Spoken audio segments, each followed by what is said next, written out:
ila hadrati nafsi Mustafa Rasulullah sallallahu alaihi wasallam al-Fatihah. A'udzu billahi minasyaitonir rajim.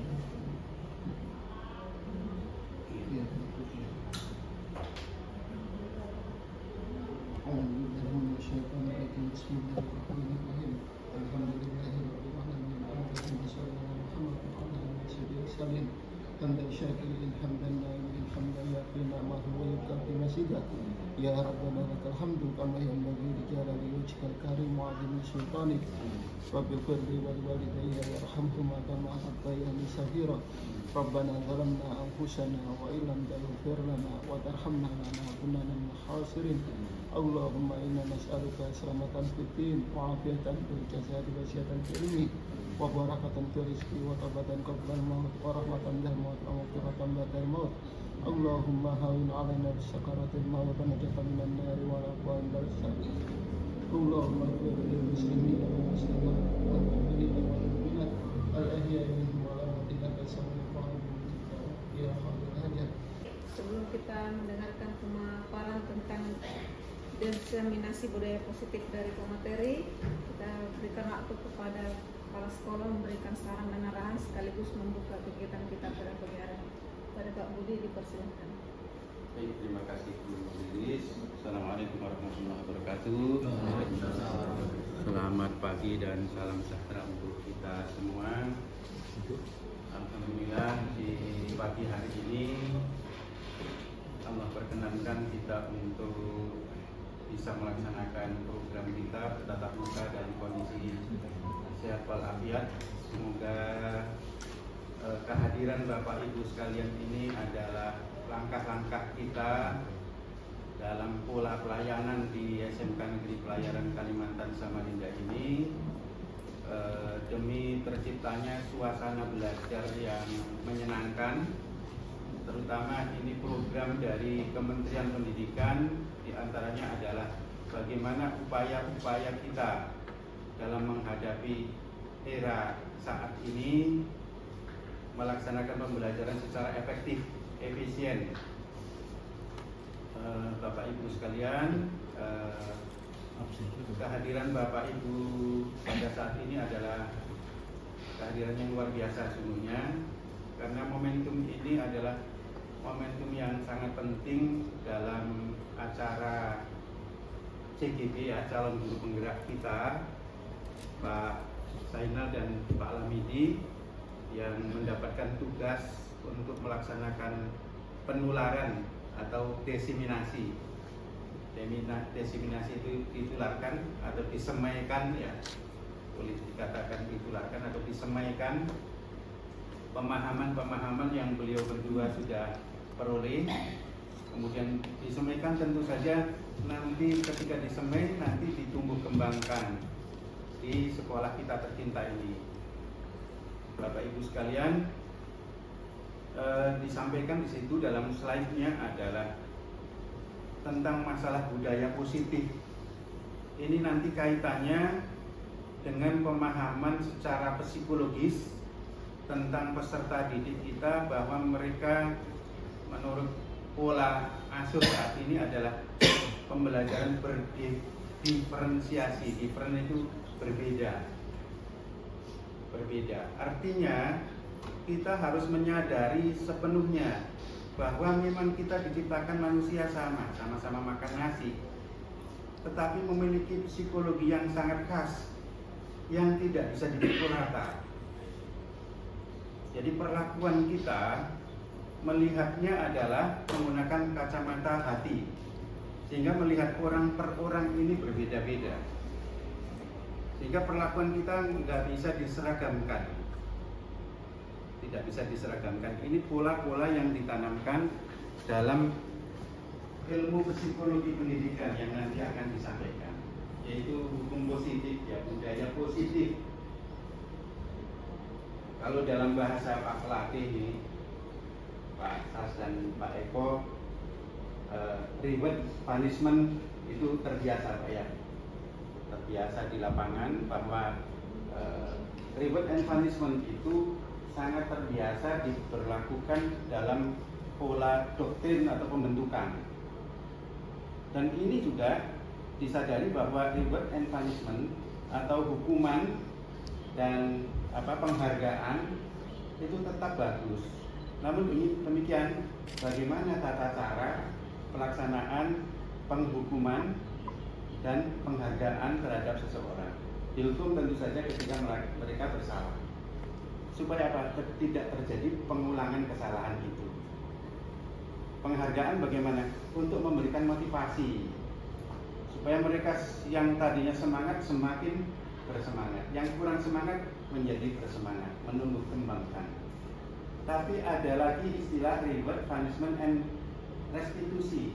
Nah, ini nanti akan disampaikan dalam hal ini. Restitusi itu apa? Restitusi itu gampangnya bahasa biasanya itu ganti rugi. Ganti rugi. Ketika seseorang melakukan kesalahan, misalnya menabrak orang lain, tidak bisa hanya minta maaf doang, harus melakukan pemulihan terhadap hal-hal yang tadinya merugikan seseorang. Kalau minta maaf ya enak aja. Jadi yang motor lewat ini bagaimana? Kan gitu. Satu sisi itu adalah pembelajaran bagaimana supaya orang tidak melakukan pelanggaran, karena pelanggaran itu beresiko. Nah, ini juga reward, punishment, and restitusi. Ini juga pola-polanya bagaimana. Nah, ini kalau motor yang ditabrak peot, tapi kalau psikologinya yang peot, bagaimana? Misalnya gara-gara ini kawan dengan kawan atau peserta didik dengan peserta didik diancam, bahkan mendapatkan pukulan yang membuat mereka jadi trauma. Bagaimana ganti ruginya? Ganti rugi yang cukup berat gitu, karena harus memulihkan psikologi mereka, harus memulihkan sampai dia kembali bisa bergabung dengan teman-temannya, merasa aman tanpa ancaman. Nah, pola-pola ini nanti akan diurai secara detail oleh beliau berdua, Pak Amidi dan Pak Sainal. Harapan kami pola-pola asuh, pola-pola dalam proses pendidikan nanti menjadi ada gerakan, menjadi ada perubahan, gerakan ke arah yang lebih positif. Dan ini sudah ditanamkan di beberapa sekolah, dan beliau berdua sudah banyak mendapatkan informasi, bahkan pendampingan. Diharapkan sekolah-sekolah kita nanti bisa mengikuti pola, walaupun kita memiliki pola yang khas. Nggak bisa disamakan dong antara SMA dengan SMK, nggak bisa disamakan dong antara SMK yang lain dengan SMK pelayaran, nggak bisa, sama sekali tidak bisa. Dan itu disadari oleh pembimbingnya bahwa sekolah kita memiliki kekhasan tersendiri, tidak bisa disamakan pola-polanya mau hanya nyanyi-nyanyi doang dan seterusnya. Praktek tetap praktek, reward tetap reward, punishment tetap punishment, dan restitusi juga tetap.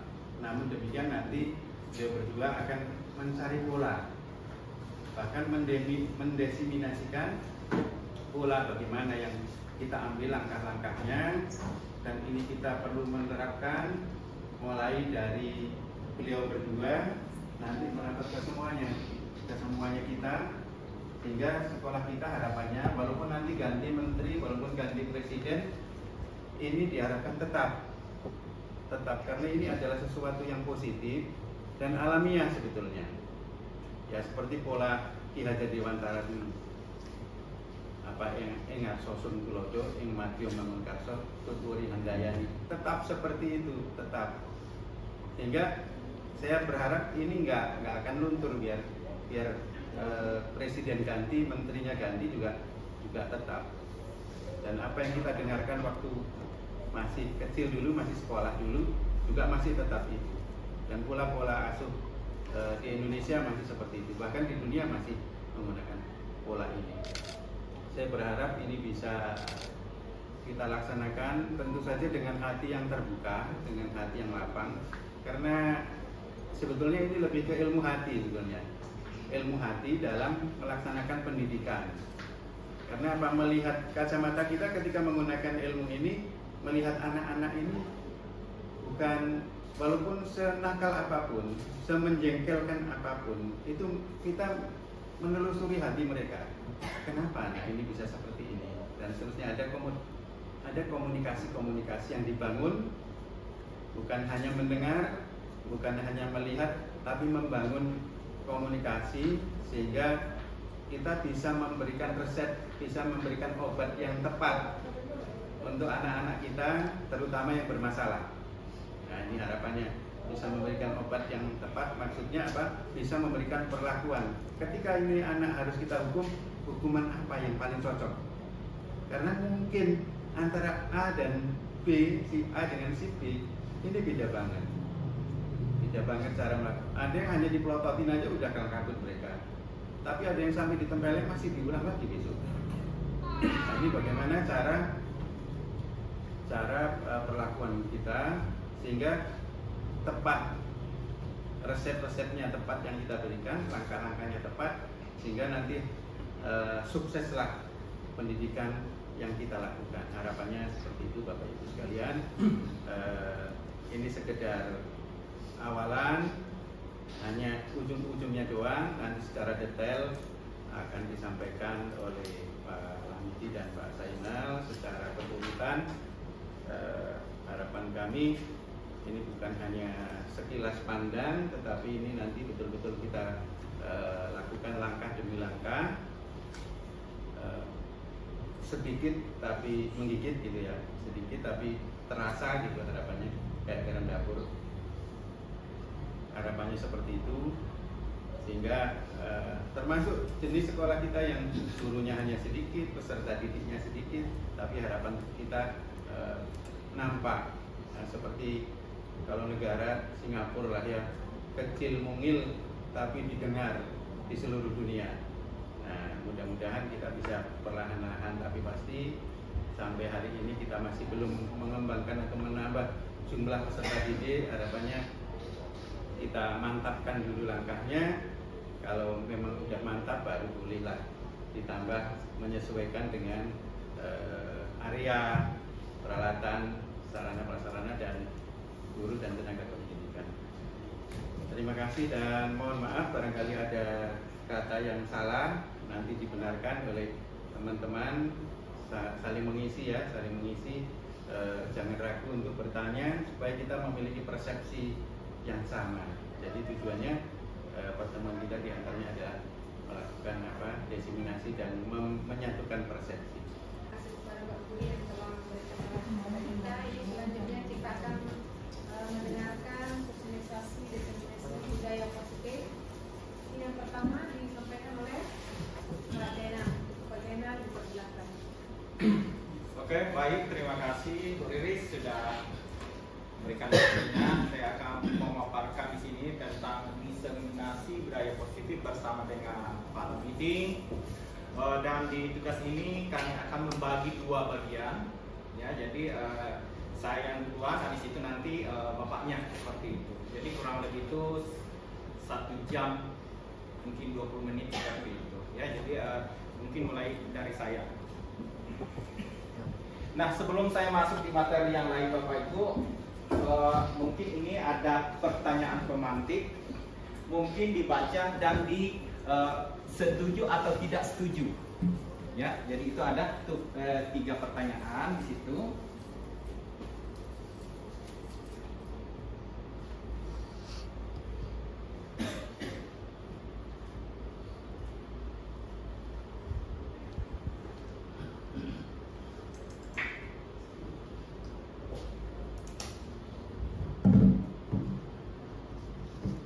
Oke, sudah. Jadi diingat, nomor 1 setuju atau tidak, nomor 2 setuju atau tidak, nomor 3 setuju atau tidak. Nah, saya masuk yang pertama dulu. Hukuman dapat mendisiplinkan anak. Siapa yang memberikan pendapat setuju?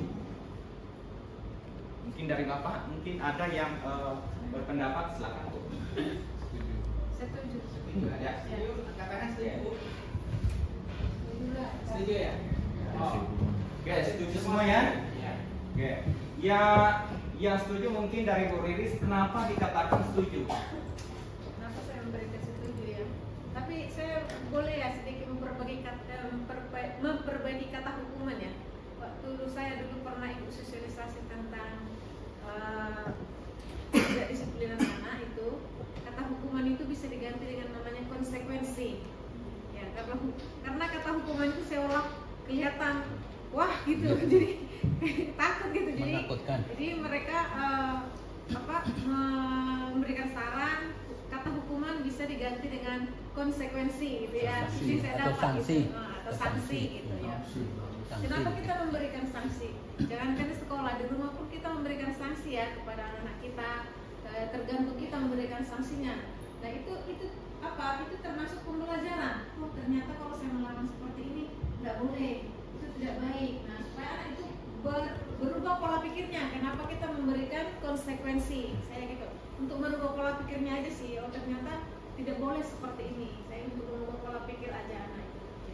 Oke, baik, terima kasih Bu Riris atas pemaparannya tentang hukuman dapat mendisiplinkan anak. Jadi diganti kata sanksi atau konsekuensi. Oke, mungkin ada lagi dari Bapak yang bisa memberikan pendapat yang setuju.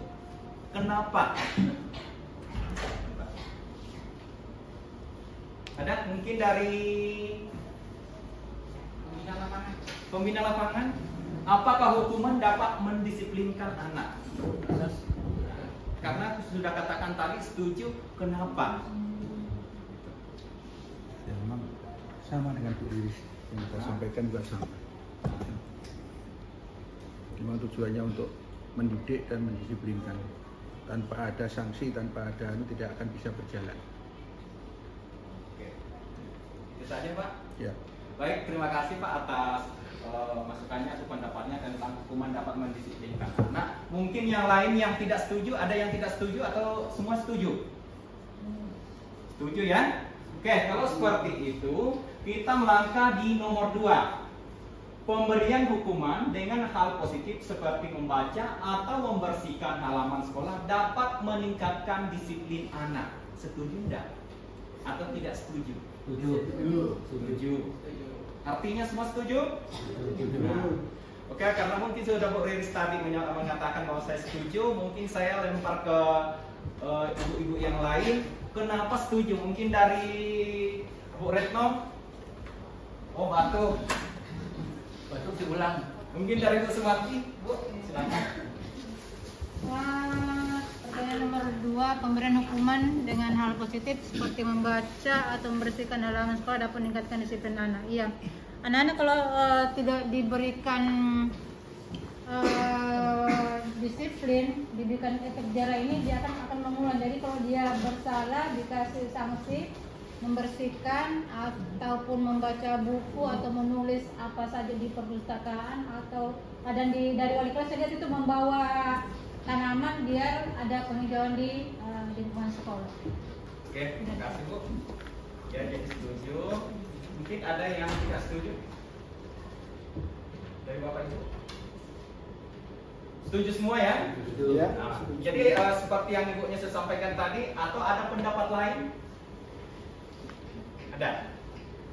Baik, kalau umpamanya nggak ada, kita melangkah di soal atau pertanyaan pemantik yang ketiga. Memberikan penghargaan dapat meningkatkan motivasi belajar anak. Apakah setuju atau tidak? Memberikan penghargaan. Setuju. Setuju ya? Ya. Setuju. Nah, mungkin dari Pak Eko, kenapa setuju? Izin memberi penghargaan dapat meningkatkan motivasi belajar anak, karena kalau mereka yang misalkan yang dapat ranking itu pintar yang lebih daripada yang lain, kalau diberi penghargaan atau sekedar menghargai mereka itu mereka akan sangat bangga bahwa saya dihargai, mungkin dari wali kelas atau dari pihak sekolah kan gitu. Jadi sangat-sangat mereka akan lebih meningkatkan dia sendiri, lebih giat, lebih rajin, lebih pintar, terus juga yang lain untuk mengenalkan yang lain juga, teman-teman yang lain. Ada kekuatan masuk. Iya, itu kira-kira begitu. Jadi yang lain ikut juga, berarti kalau saya pintar, saya disiplin, akan seperti itu. Jadi yang lain termotivasi. Kira-kira gitu, terima kasih. Jadi oke, baik Pak, terima kasih atas pendapatnya tentang penghargaan itu artinya memberikan motivasi apabila anak itu dikasihkan penghargaan seperti itu, Pak ya. Ya. Nah mungkin dari 3 pernyataan pemantik ini teman-teman, mungkin nanti Bapak Ibu ini akan kita dapatkan jawabannya nanti di materi selanjutnya. Jadi saya tidak akan lagi mau menjelaskan lagi, nanti di materi selanjutnya akan muncul di situ ya. Baik, di sini ada 6 topik yang kami akan diseminasikan. Saya bagi menjadi 2, saya 3, Bapak Lamidi ada 3 juga. Jadi yang pertama saya akan diseminasikan di sini disiplin positif dan nilai-nilai kebajikan universal, teori motivasi, hukuman dan penghargaan atau restitusi dan keyakinan kelas. Nah, sekarang Bapak Ibu pembelajaran itu sudah mengikuti namanya teknologi seperti itu ya. Jadi makanya di sini ada perubahan paradigma baru ya. Jadi pada paradigma baru di sini itu ada itu teori kontrol, teori pilihan dan ilusi kontrol. Nah, kadang guru itu pada saat mengajar atau mungkin di lingkungan sekolah itu seperti ini. Yang pertama, ilusi guru mengontrol murid. Jadi dia itu mengontrol murid itu sesuai dengan ilusinya atau sesuai dengan pengalamannya atau persepsinya. Karena apa? Itu membutuhkan rangsangan dari luar. Jadi ilusi guru mengontrol murid itu mungkin tidak sesuai dengan aturan-aturan, tapi karena sesuai dengan pengalamannya atau persepsinya dia seperti apa. Terus yang kedua, ilusi bahwa kritik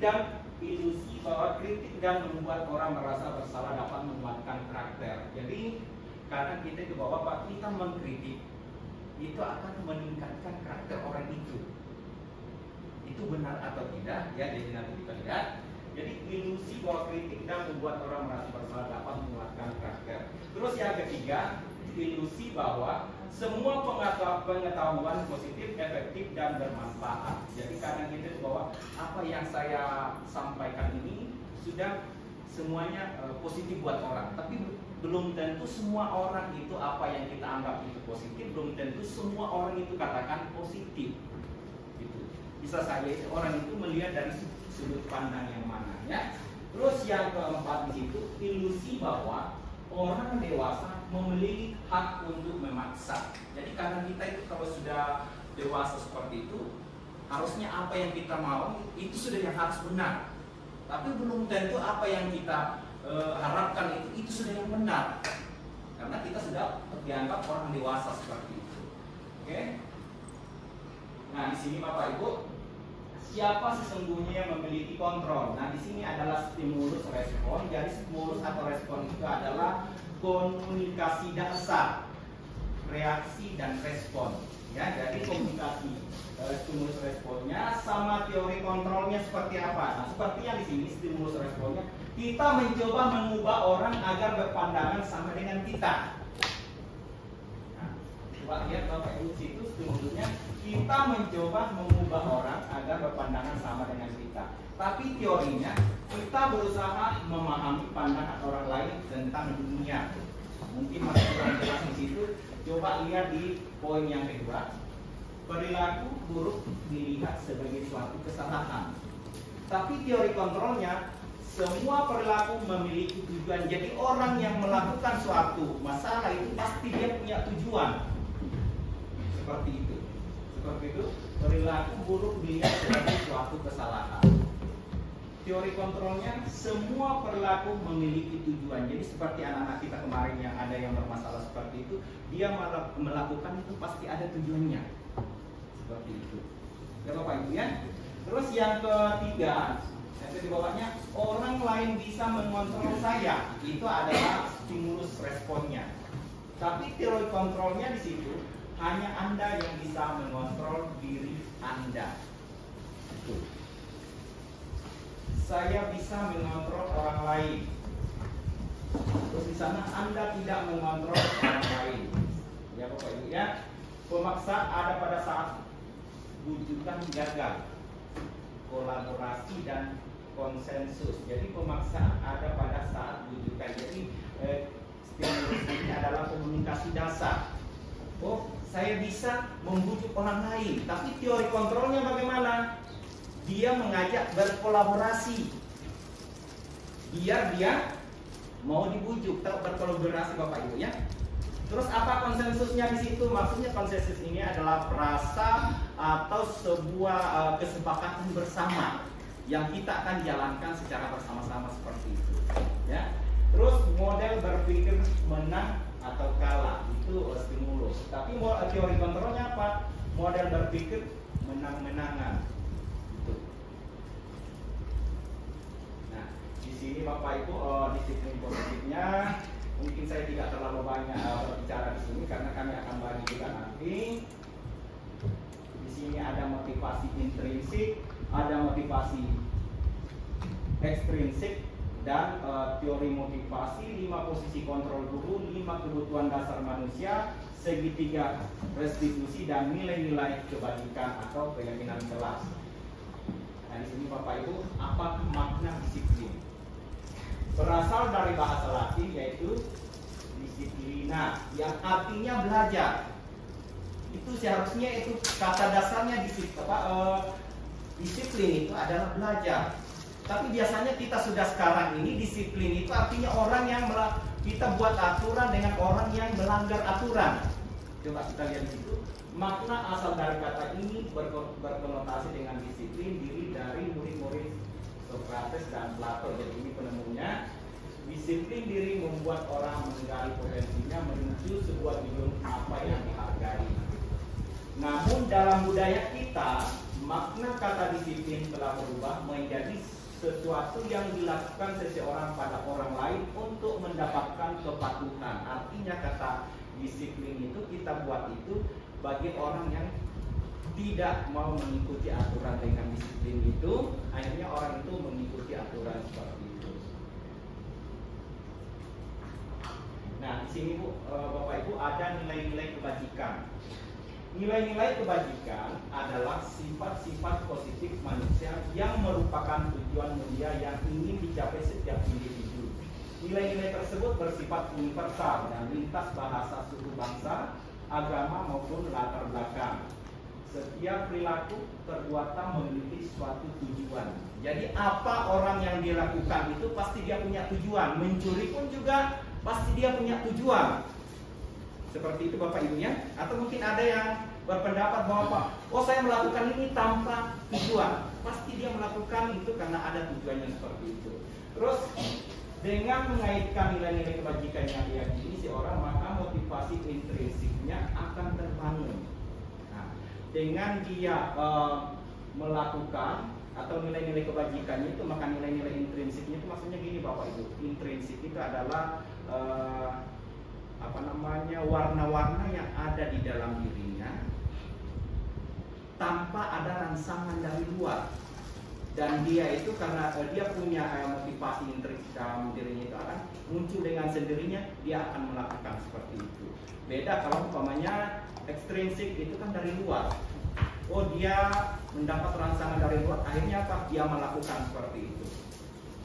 Terus di sini nilai-nilai kebajikan yang ingin dicapai oleh setiap anak Indonesia kita kenal dengan profil pelajar Pancasila. Masih ingat Bapak Ibu apa itu profil pelajar Pancasila?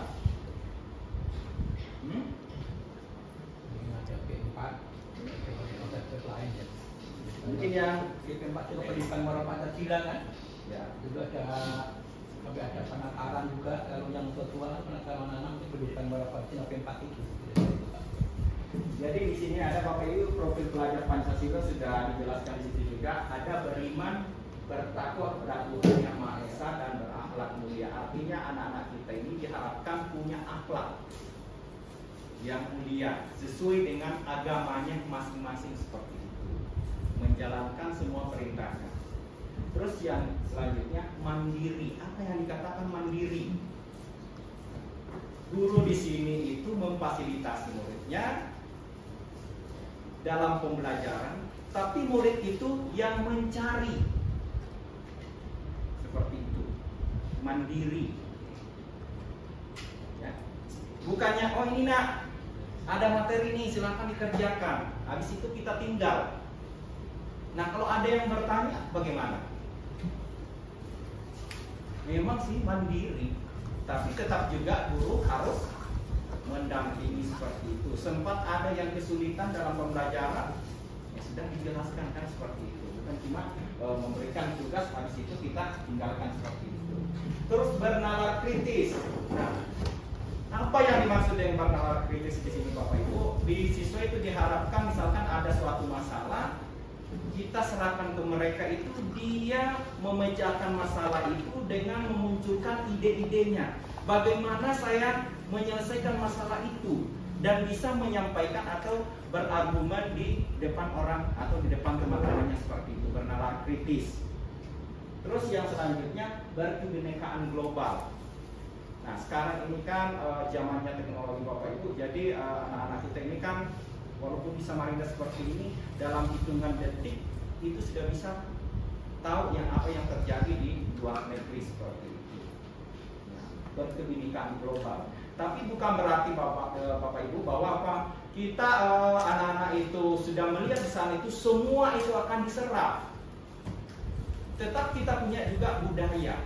Tapi yang positifnya kita ambil, yang negatifnya kita tinggalkan karena kita pun juga punya budaya seperti itu. Tapi kalau umpamanya kita pun juga itu tidak mau berteman dengan orang luar, seperti apa negara kita ini? Ya kemungkinan besar ya tidak akan berkembang seperti itu. Ya. Terus bergotong royong. Nah, waktu zaman saya dulu ini bergotong royong ini sering sekali dilakukan. Nah, anak-anak kita sekarang ini yang gotong royong sudah mulai pudar karena dipengaruhi oleh HP seperti itu. Mungkin dalam satu kelas itu atau pada jam istirahat mungkin kita pun juga Bapak Ibu ya, kalau sudah jam istirahat atau seperti apa itu kadang kita itu disibukkan dengan HP kita masing-masing. Jadi gotong royongnya itu atau mungkin ya apalah itu sudah agak kurang seperti itu. Nah, anak-anak ini diharapkan itu dalam pembelajaran itu bisa bergotong royong, berkolaboratif, bekerja sama. Yang pintar bisa mengajari yang curang seperti itu. Karena ya anak kita ini kan beragam macam seperti itu. Dan kreatif, ya mungkin Bapak Ibu kalau kreatif itu seperti apa ya?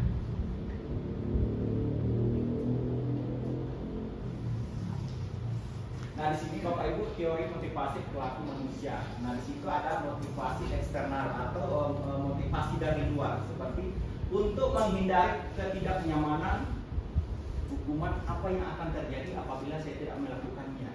Jadi maksudnya dia di sini untuk menghindari. Jadi motivasi eksternalnya itu kalau dia tidak melakukannya, apa yang dia akan dapatkan? Gitu. Oh saya akan dikasih hukuman atau push up atau seperti apa. Terus motivasi eksternalnya lagi untuk mendapatkan imbalan dari orang lain, institusi, apa yang saya dapatkan apabila saya melakukannya. Jadi itu motivasi eksternalnya.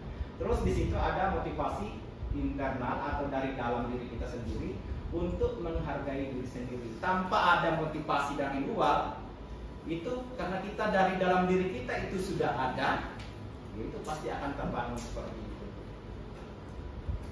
Nah di sini Bapak Ibu mungkin ada lihat itu siapa tuh? Ki Hajar Dewantara. Nah, masih ingat slogan Bapak Ki Hajar Dewantara?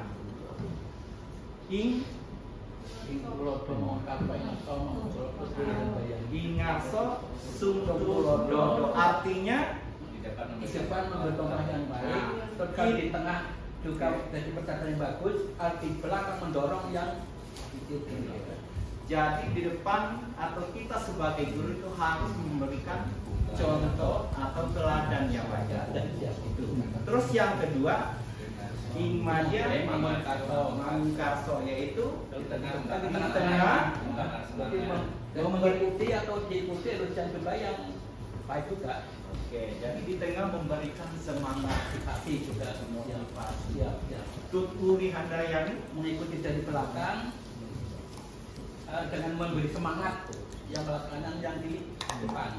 Kan tuturi kan di belakang, tut itu mengikuti, mengekor.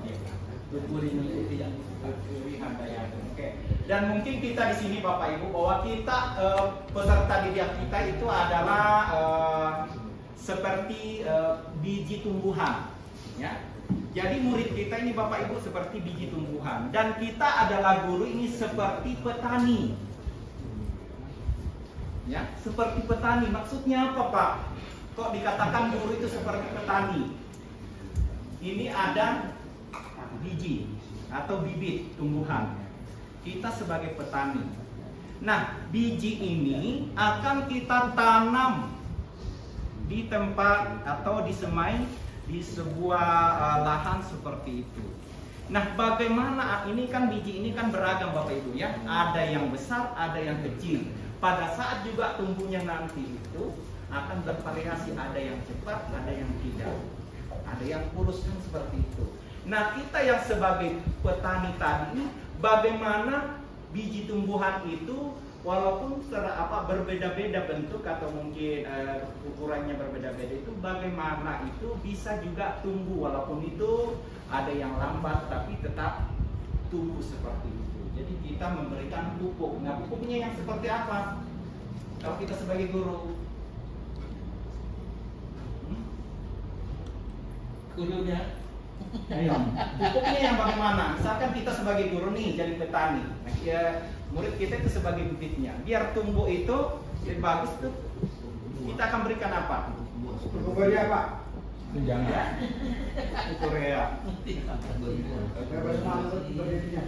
Oke, jadi kita akan memberikan ilmu sesuai dengan kodrat alam dan kodrat zaman. Maksudnya di sini bahwa apa? Kita lihat anak itu mungkin dari NTT atau mungkin dari Toraja, itu berkumpul di sini. Itu kan kita juga melakukan pembelajaran itu sesuai dengan zamannya.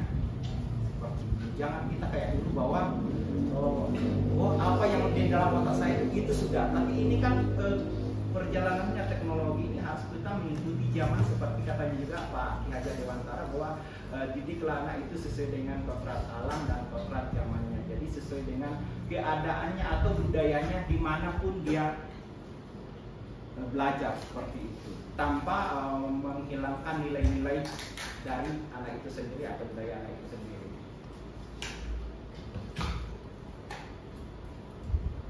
Nah, di sini Bapak Ibu tadi dihukum oleh penghargaan. Nah, mungkin di sini sampaikan mungkin yang tadi yang pertama penghargaan Bapak Ibu ya. Jadi penghargaan di sini Bapak Ibu itu tidak selamanya itu akan memberikan efek atau motivasi yang bagus kepada peserta didik. Ya, tidak selamanya memberikan penghargaan itu akan memberikan semangat kepada anak. Memang ada juga memberikan penghargaan itu, tapi ada di waktu-waktu tertentu. Tapi misalkan seperti ini, kita kasihkan penghargaan ke anak itu dalam kelas dengan waktu yang tertentu. Setelah dia dapat penghargaan, tentunya kita masuk lagi, adakah penghargaannya? Kalau nggak ada, membuat anak itu malas malas berpikir. Mengharap penghargaan. Karena apa? Dia akan berpikir atau termotivasi apabila ada penghargaan.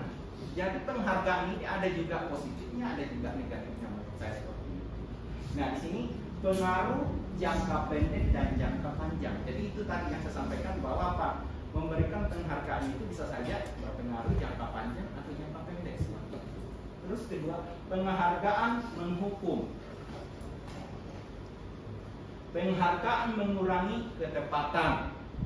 Penghargaan tidak efektif, yaitu minta yang saya katakan tadi, karena kita mengajar, ayo Bapak Ibu, anak-anak, ini coba dikerjakan, saya akan kasih seperti ini. Nah, kalau sudah berlomba-lomba, selanjutnya tidak dikasih penghargaan, lemas semuanya. Seperti itu. Penghargaan merusak hubungan, bisa saja lah. Karena kita sudah tidak memberikan penghargaan, akhirnya anak itu nggak mau lagi. Jadi akhirnya apa? Hubungan itu akan terasa ya bermasalah seperti itu.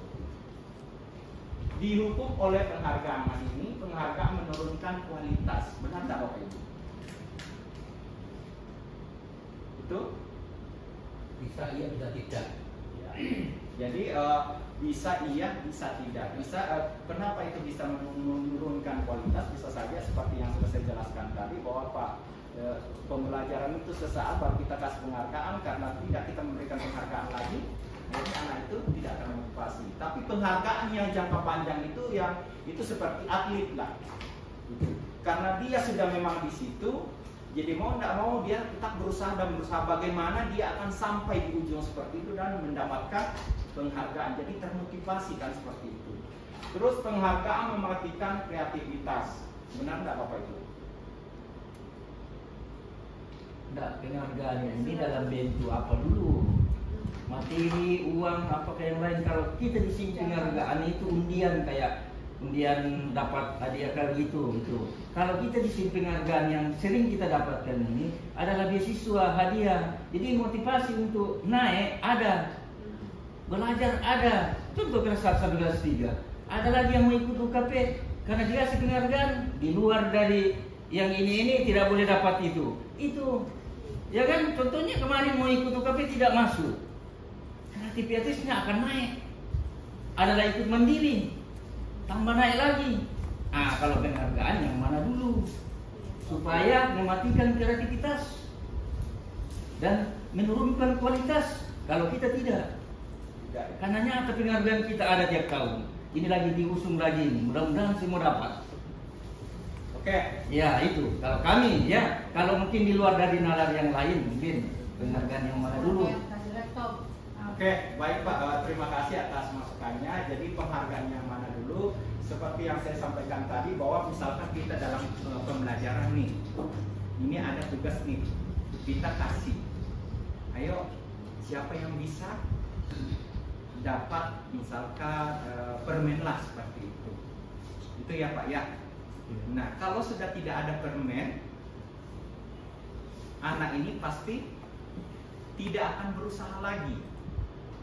Nah, yang saya juga katakan tadi lagi, bahwa penghargaan itu bisa jangka panjang, yang seperti Bapak sampaikan tadi, bahwa Pak baru masuk anak-anak itu sudah tahu bahwa akan dapat beasiswa. Pasti pun juga itu sebagai motivasi. Itu kan jangka panjang Pak. Paham Pak maksud saya? Ya, betul. Oke. Nah, di sini lagi Bapak Ibu, bentuk program kebajikan atau apresiasinya ini dalam memberikan apresiasi atau pengakuan perlu diingat beberapa hal, yaitu beri pengakuan secara khusus. Ya, kalau umpamanya anak itu punya kemampuan yang seperti apa, mungkin ya kita berikan penghargaan, tapi secara khusus kan seperti itu. Ya, jadi ada memang memberikan penghargaan itu secara khusus, mungkin ya dia mendapatkan apa atau seperti apa seperti itu. Terus beri pengakuan secara pribadi, seperti itu. Beri pengakuan kepada semua murid atau bergantian. Jadi kalau umpamanya kita memberikan penghargaan, bisa saja itu kita kepada semua murid yang ada di dalam kelas seperti itu. Jadi tanpa ada yang tidak dapat, kan seperti itu. Terus fokus pada prosesnya. Jadi kita tuh lihat prosesnya. Di sini lagi. Nah, ini Bapak Ibu tadi, tindakan guru sama hukum atau konsekuensi. Silakan dijawab.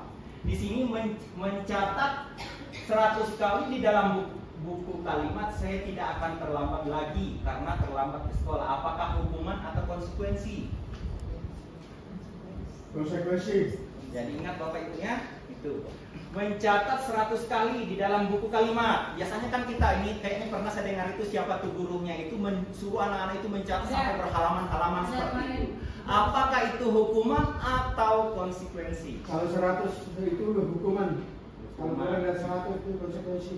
Oke. Terus yang kedua atau yang bawahnya, lari mengelilingi lapangan basket 2 kali karena terlambat hadir di sekolah. Apakah juga hukuman atau konsekuensi? Konsekuensi. Konsekuensi. Terus murid diminta untuk push up 15 kali karena tidak menggunakan masker ke sekolah. Apakah juga itu hukuman atau konsekuensi? Hukuman. Hukuman. Nah, ini membersihkan tumpahan air di meja tulis karena tersenggol pada saat belajar. Apakah hukuman atau konsekuensi? Konsekuensi. Murid disuruh untuk tidak mengenakan sepatu seharian di sekolah karena tidak mengenakan sepatu hitam. Apakah hukuman? Hukuman. Terus lari mengelilingi lapangan 2 kali karena terlambat 10 menit untuk pelajaran PJOK. Konsekuensi. Kita lihat jawabannya Bapak Ibu ya. Oke. Yang pertama di atas itu adalah hukuman. Terus yang kedua, lari mengelilingi lapangan basket 2 kali karena terlambat hadir di sekolah. Jadi hukuman Bapak Ibu ini kan bukan cuma dalam bentuk fisik, tapi juga bisa saja psikologis. Pengaruhnya ke itu, ke anak itu. Terus yang ketiga, murid diminta untuk push up 15 kali karena tidak menggunakan masker di sekolah. Itu juga hukuman. Karena apa? Dikatakan hukuman. Apa alasannya Pak? Iya. Kalau saya bilang konsekuensi karena cuma 15, kecuali 50 ke atas baru hukuman. Itu pun ada alasannya juga. Dikasih 50 ke atas, alasannya apa? Supaya otot kuat. Besar. Ada yang lain? Karena melanggar aturan. Ya? Melanggar aturan. Mungkin Bapak Ibu yang lain, mungkin dari Pak Sas atau Pak Eko. Izin satu ya. Tidak ada hukuman kayak yang tentang lambat datang 10 menit, pagar ditutup tidak boleh masuk. Kan nggak ada ini di atas ini. Ada kan sekolah begitu? Kita lebih dari kita. Cuma ada dari itu 15 menit, jam 7 juga Sudah. terlambat. Nah, pulang. Kalau sekolah kita nggak ada Pak. Sekarang Pak, berdasarkan saya pernah pelatihan. Sebenarnya anak itu tidak boleh dipulangkan sekalipun terlambat. Jadi tetap diperbolehkan masuk, hanya saja diberikan konsekuensi. Karena anak ini terlambat banyak faktor, ya, banyak beberapa alasan gitu. Jadi sebelum kita memberikan konsekuensinya, kita dengarkan dulu faktor apa dia sehingga dia terlambat. Jadi itu memang tidak diperbolehkan sekarang, ya, memulangkan anak ketika terlambat datang ke sekolah. Jadi sebaiknya tetap masuk dan kita berikan konsekuensinya apa. Tidak, sekolah di daerah ada sekolah favorit, sekolah nomor 1 ditulis di pagar. Bukan untuk kita dan pelayaran beda. Oke Bapak Ibu. Rasanya kalau yang murid diminta untuk push up 15 kali karena tidak menggunakan masker di sekolah, kan pada zaman COVID itu memang kan itu kan ada banyak penularan kesehatan jadi mengganggu. Jadi memang diharuskan jadi kalau tidak pakai masker membahayakan diri sekitarnya, makanya dikasihlah sanksi begini karena masalah kesehatan di lingkungan sekolah. Oke baik Bapak Ibu ya, di situ karena kenapa dikatakan hukuman di situ. Kemarin pun juga waktu saya itu Zoom Bapak Ibu ini, kami pun juga itu bervariasi untuk memberikan pendapat seperti itu. Tapi menurut teori katanya hukuman itu seperti murid diminta untuk push up. Jadi memberikan hukuman itu bukan cuma dalam bentuk fisik, tapi bisa saja psikologisnya anak itu. Maksudnya kenapa dikatakan hukuman itu? Kenapa? Dia akan berpengaruh dan dia akan tidak suka dengan guru itu, dan itu akan berbekas di dirinya. Itu sekolah apa dulu Pak? Sekolah umum apa sekolah militer? Atau sekolah militer? Oke lah, yaitu Pak ya, dengan sekolah dulu, karena ini pematerinya Ya, ini Pak, makanya saya sampaikan bahwa menurut penelitian dari Amerika itu mengatakan bahwa memberikan hukuman itu akan berdampak kepada anak itu. Tapi memang kebanyakan kadang kita itu di dunia real, dengan kita memberikan hukuman itu akan anak itu berubah seperti itu. Tapi menurut penelitian mengatakan seperti itu Pak. Ya, jadi memang kami juga kemarin itu pada saat itu Zoom itu ada pro kontra seperti itu. Terus kenapa kan di situ ada menggantikan kertas tugas teman yang telah dicoret-coret, itu konsekuensi. Dan yang dimuatnya lagi membersihkan tumpahan air di meja tulis karena tersenggol pada saat belajar. Membersihkan tumpahan itu konsekuensi juga, ya. Mungkin saya percepat Bapak Ibu karena ya. Wah, Ini juga ada hukuman. Sesuatu yang menyakitkan harus terjadi. Konsekuensinya sesuatu harus terjadi. Membuat anak sakit. Nah ini Pak tadi yang pertanyaannya. fisik maupun hati. Ya kan? Sudah disuruh usah berpuluh kali, akhirnya apa? Tangannya sakit, badannya sakit dan lain sebagainya. Terus dia juga sakit hati. Terus konsekuensinya membuat anak merasa tidak nyaman dalam jangka waktu pendek. Kalau konsekuensi yang diinginkan. Terus anak membenci kedisiplinan, anak menghargai disiplin. Kalau umpamanya konsekuensinya mendorong anak menyakiti diri sendiri, mendorong anak agar mudah menyesuaikan diri. Konsep diri yang buruk, konsep diri yang baik. Mungkin masih banyak opini saya.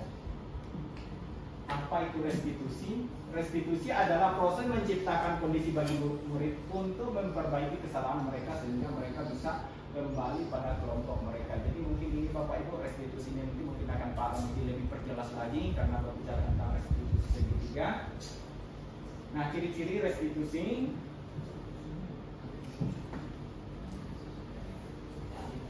Nah, di sini lagi, mengapa tidak peraturan saja? Mengapa harus keyakinan kelas? Mengapa tidak peraturan saja? Kenapa harus keyakinan kelas? Kalau peraturan saja, bisa saja satu orang saja yang membuat, tapi belum tentu yang lain itu setuju. Tapi kalau mengapa harus keyakinan kelas? Artinya kalau keyakinan kelas Bapak Ibu itu kita buat secara bersama-sama. Kita buat secara bersama-sama dan disepakati. Apabila ada yang melanggar, maka seperti apa konsekuensinya? Kan seperti itu. Karena kita sudah membuat secara bersama-sama, maka harus kita lakukan. Tapi kalau peraturan saja, bisa saja orang itu membuat tanpa ada diskusi seperti itu. Makanya di sini, mengapa kita memiliki peraturan harus menggunakan helm apabila mengendarai kendaraan roda 2? Mengapa kita pakai helm kalau mengendarai kendaraan roda 2 seperti itu? Terus yang kedua, mengapa kita memiliki peraturan 3M, menggunakan masker, mencuci tangan, dan menjaga jarak? Mengapa? Mengapa kita memiliki peraturan harus datang tepat waktu pada saat mengikuti pelatihan? Ya. Nah, di sini Bapak Ibu peraturan kelas. Jadi kesepakatan kelas itu paling kecil. Ya, jadi di situ dibuat peraturannya, kesepakatan kelas itu. Akhirnya itu di dalam kelas itu kita sudah sepakat, kita ikuti, lama kelamaan menjadi keyakinan kelas.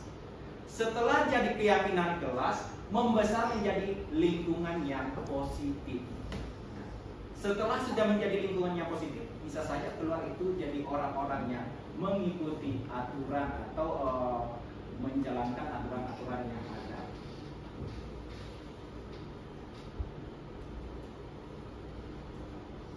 Oke, di sini peraturan keyakinan kelas ini mungkin bisa dijawab selalu kembali buku ke tempatnya. Yang keyakinan kelasnya apa? Setelahnya ada Bapak Ibu ya. Nah, sini selalu kembalikan buku ke tempatnya. Keyakinan kelasnya apa? Tanggung jawab. Dilarang mengganggu orang lain. Keyakinan kelasnya menghormati orang lain. Hadir di sekolah 10 menit sebelum pembelajaran dimulai. Menghormati orang lain, berkomitmen, punya komitmen. Terus dilarang melakukan kekerasan. Keyakinan kelasnya apa? Keselamatan, menghormati orang lain. Terus dilarang menggunakan obat terlarang. Keyakinan kelasnya apa? Kesehatan. Bergantian atau menunggu giliran. Menghormati orang lain atau bersabar. Jangan berlari di kelas atau koridor. Keyakinan kelasnya apa? Keselamatan dan kenyamanan. Mungkin itu saja yang saya sampaikan. Kurang lebihnya saya kembalikan ke Bu Riris. Silakan. Ya, baik, terima kasih Jenal atas pemaparan tadi. Semoga yang dipaparkan oleh Pak Jenal bisa sedikit membantu kita ya selanjutnya bagaimana kita mendidik anak-anak kita dalam kelas maupun di luar kelas. Harus itu diterapkan Bu. Bentar. Untuk bisa materinya dikirim di grup kan, Ya, nanti, supaya bisa ditahu semua yang dia. Dan untuk selanjutnya kita berikan waktu dan tempat kepada Pak Lamidi untuk memaparkan materi yang disampaikan. Kepada Pak Lamidi dipersilakan. Siap. Assalamualaikum warahmatullahi wabarakatuh. Waalaikumsalam warahmatullahi wabarakatuh. Jadi Bapak Ibu sekalian, kira-kira materi yang disampaikan Pak Channel menurut Bapak Ibu kira-kira mengenai disiplin positif itu kira-kira bisa nggak kita ambil nilai-nilainya kemudian bisa kita terapkan di sekolah kita? Kalau saya luar biasa. Kalau semua guru itu harus. Ya. Ya. Jadi kan prinsipnya saya merangkum aja apa yang disampaikan Pak Jainal itu tentang budaya positif itu adalah terkait peraturan. Kita kan punya mantatip nih Bapak Ibu ya, di sekolah kita punya mantatip ya. Mantatip itu tujuannya adalah bagaimana siswa atau taruna kita itu melakukan sesuai dengan peraturan yang sudah kita buat. Sekolah kan yang buat ya, itu sekolah yang buat Bapak Ibu. Nah sekarang apakah peraturan tadi itu supaya lebih efektif kepada peserta didik kita atau taruna, kita harus bawa ke kelas Bapak Ibu. Ya, bawa ke kelas. Karena kalau hanya bersifat peraturan, kita kan sudah tahu semboyannya peraturan itu kalau dilanggar, peraturan itu dibuat untuk dilanggar kan gitu ya. Nah, itu peraturan Bapak Ibu. Ya. Tapi kalau kita bawa ke kelas, peraturan tersebut kita bawa ke kelas, jadikan itu sebagai keyakinan kelas. Nah, itu maksudnya tadi. Supaya peserta didik kita atau taruna kita itu ketika melakukan pelanggaran, dia menyadari bahwa ini adalah pelanggaran yang saya lakukan, terus itu melanggar keyakinan yang sudah saya sepakati dengan Bapak guru yang setiap masuk di kelas. Itu maksudnya Bapak Ibu, intinya di situ. Nah, ketika bagaimana anak-anak atau taruna kita yang memang melanggar, begitu kita panggil, kita kembalikan ke keyakinan kelasnya Bapak sekalian. Jadi tidak harus dihukum. Jadi tidak harus dihukum. Nah, saya kembali merangkum tentang apa itu hukuman dan konsekuensi. Apa yang disampaikan oleh Bu Idris, bagaimana itu konsekuensi dan hukuman. Kalau hukuman Bapak Ibu, hukuman itu adalah tindakan yang langsung respect dilakukan oleh guru terhadap tarunanya. Tadi misalnya begitu kita jalan, ada taruna yang tiba-tiba misalnya di kelas lagi naikkan kaki itu di meja, kita langsung kita hukum, push up kamu. Itu hukuman Bapak Ibu. Tapi kalau konsekuensi itu anaknya kita panggil Bapak Ibu. Kita panggil, kita kembalikan ke keyakinan kelas. Keyakinan kelas harusnya disetujui oleh guru dan murid. Itu Bapak Ibu. Kalau hukuman kan peraturan tadi. Hukuman itu berdasarkan peraturan. Tapi kalau keyakinan kelas itu kesepakatan saya dengan murid saya. Selama proses pembelajaran di kelas saya, kita harus punya keyakinan kelas. Sehingga anak-anak itu ingat dan melekat di dalam dirinya ya, bahwa peraturan atau keyakinan kelasnya itu tersimpan di dalam diri dia dalam jangka panjang Bapak Ibu. Kalau peraturan itu jangka pendek. Ketika kita jatuhkan hukuman, dia laksanakan, besok mungkin ulang lagi. Itu hukuman Bapak Ibu.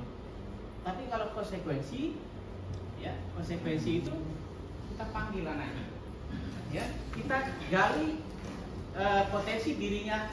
Ketika tadi dikatakan motivasinya dia itu apa, sehingga dia melakukan sebuah kesalahan, motivasi dia itu apa, masih ada. Nanti kita bahas di kebutuhan dasar manusia, ya.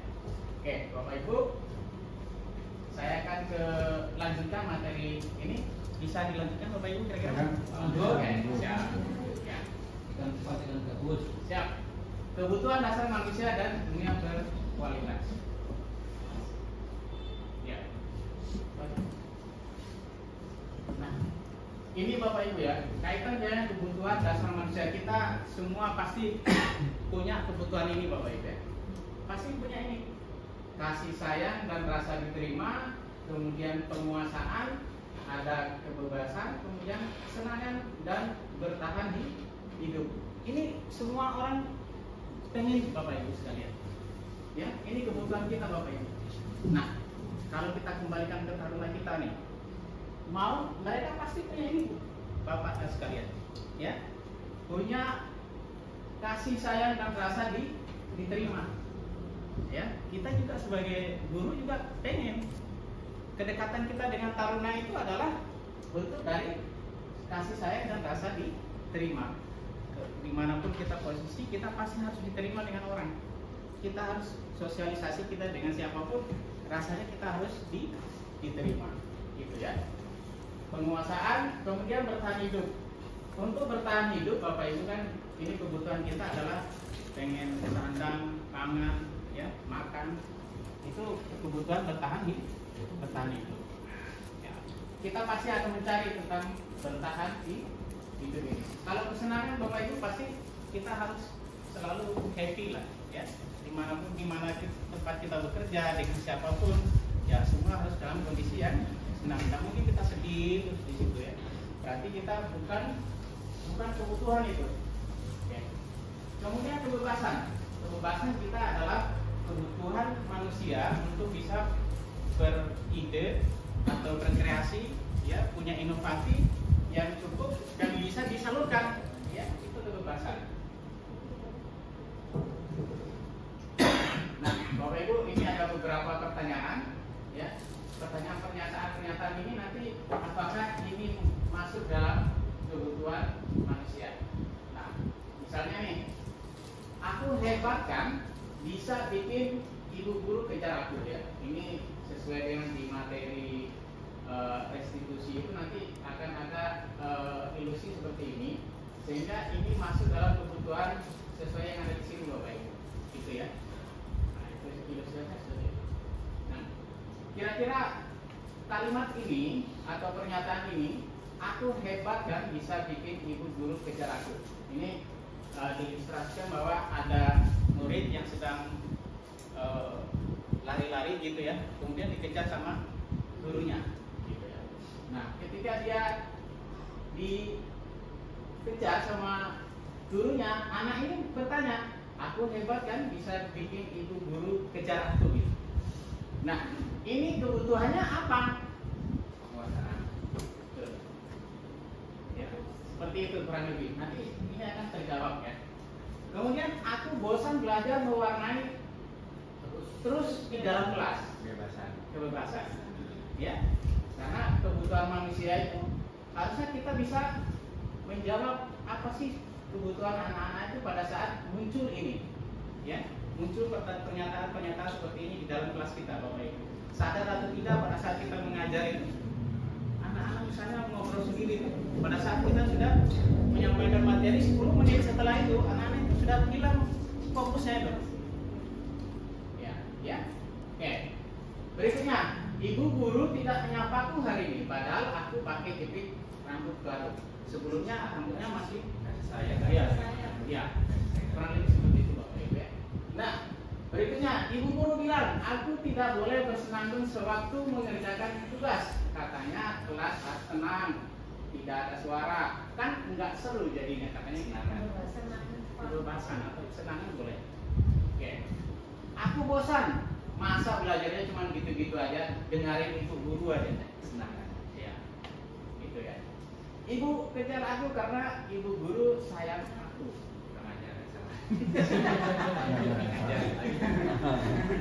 Kurang bagus. Ya, ini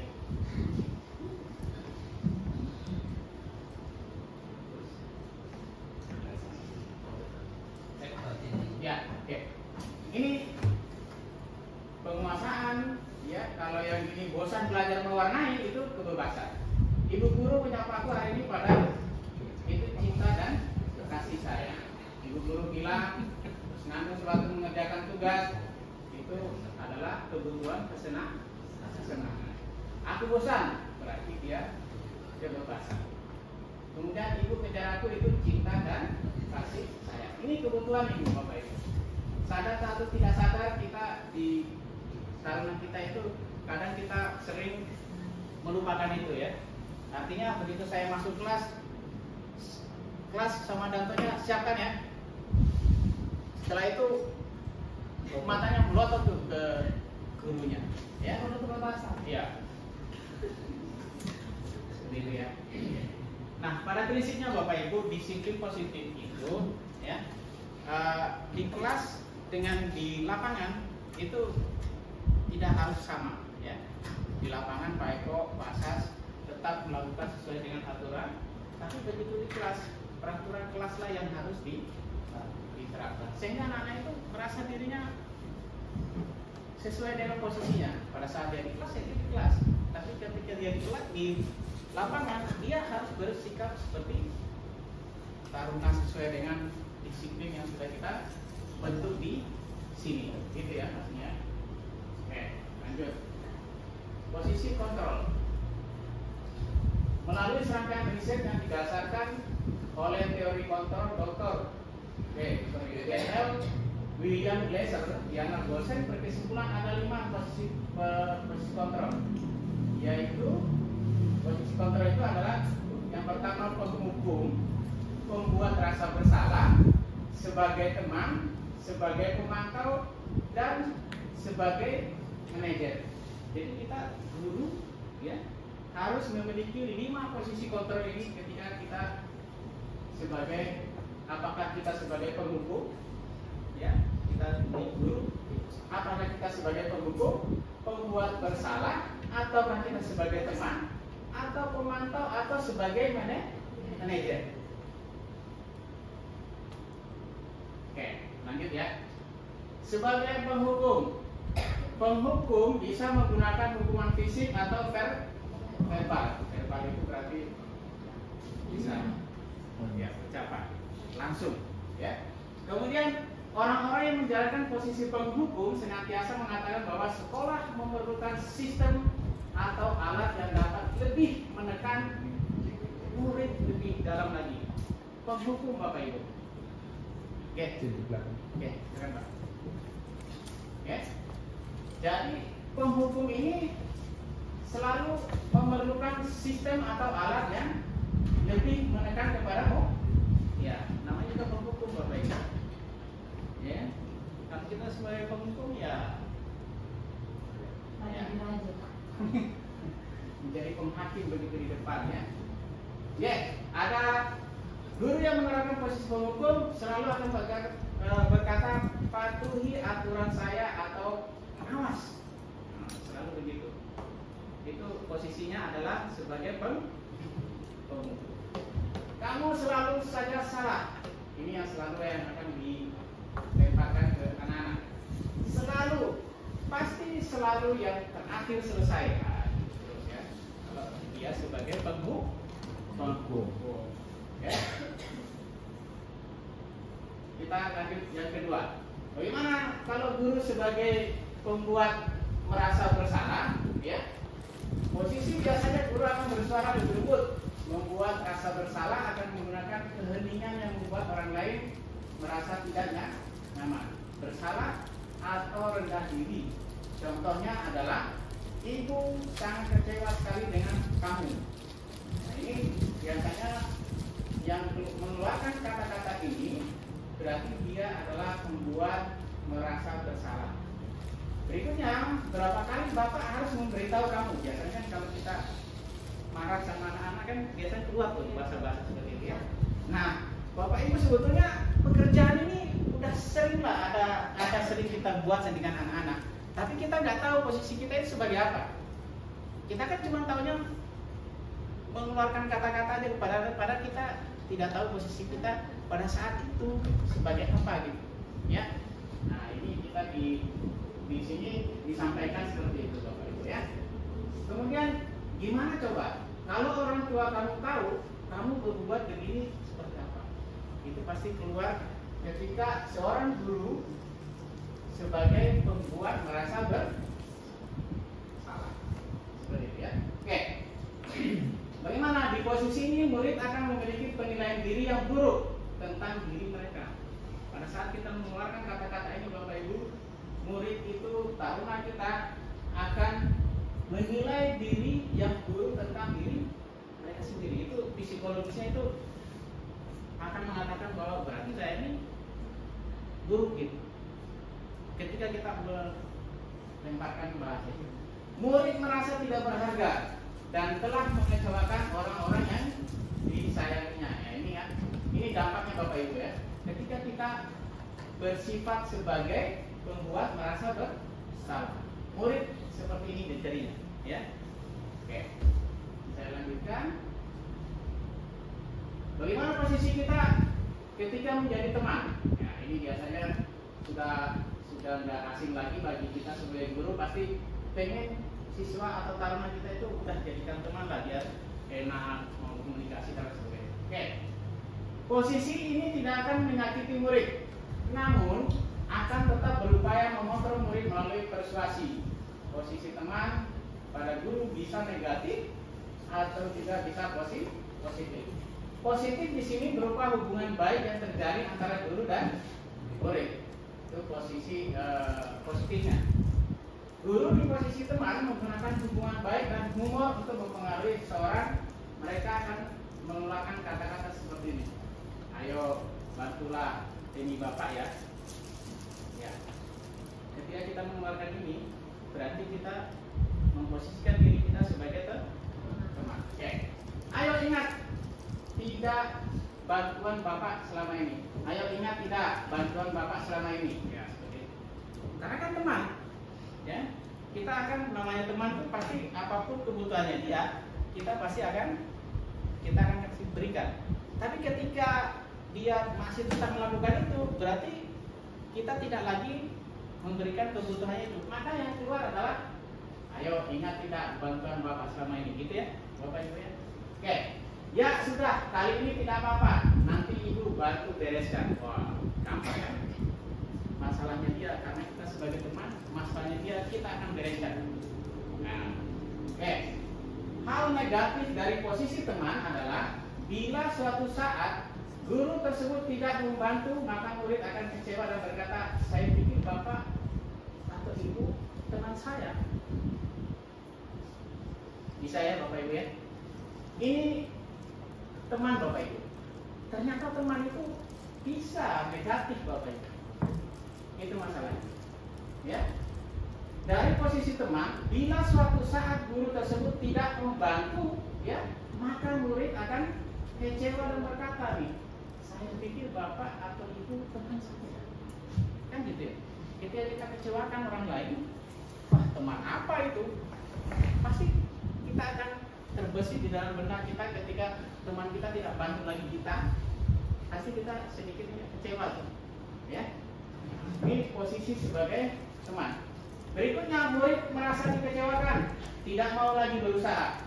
Hal lain yang mungkin timbul adalah murid hanya akan bertindak untuk guru tertentu, ya, dan tidak untuk guru lainnya. Murid akan tergantung pada guru tersebut. Ya, biasanya begitu. Ya, kalau kita sudah dekat Bapak Ibu, biasanya dia tidak akan mau lagi sama yang lain. Ya, kalau kita sudah dekat dengan dia nggak akan lagi mau sama guru yang lain. Dia maunya sama yang betul-betul sudah dekat dengan dia. Ini nanti kata kuncinya adalah pasti dikecewakan ketika sudah tidak lagi dipenuhi kebutuhannya Bapak Ibu. Tadi kebutuhan yang 5 tadi, ya. Ketika kebutuhan itu tidak lagi kita penuhi sebagai temannya, maka dia muncul kekecewaan. Oke, baik, lanjut. Oke, ini dia sebagai pemantau. Bapak Ibu sebagai guru, ketika kita sebagai pemantau, kita berarti mengawasi, ya. Kita akan mengawasi. Kita bertanggung jawab atas perilaku orang-orang yang akan kita awasi. Posisi pemantau berdasarkan pada peraturan dan konsekuensi hukuman tadi Bapak Ibu. Kalau pemantau ini biasanya kita akan melihat peraturan dan konsekuensinya biasanya di situ. Menggunakan sanksi atau konsekuensi ini memisahkan hubungan pribadi kita dengan murid sebagai seseorang yang menjalankan posisi pemantau. Pertanyaannya biasanya adalah peraturannya apa? Ini sebagai pemantau ya. Yang keluar pertanyaannya adalah peraturannya apa? Apa yang telah kamu lakukan? Ya. Sanksi atau konsekuensinya apa? Ini yang sering muncul ketika ada permasalahan peserta didik kita sebagai pemantau yang keluar ini Bapak Ibu. Nah, seorang pemantau sangat mengandalkan penghitungan, catatan, data yang dapat digunakan sebagai bukti atas perilaku seseorang. Posisi ini akan menggunakan stiker, catatan atau praktek misalnya, gitu ya. Posisi pemantau sendiri berasal dari teori stimulus respon yang menunjukkan tanggung jawab guru dalam mengontrol murid. Ya. Ini sebagai pemantau.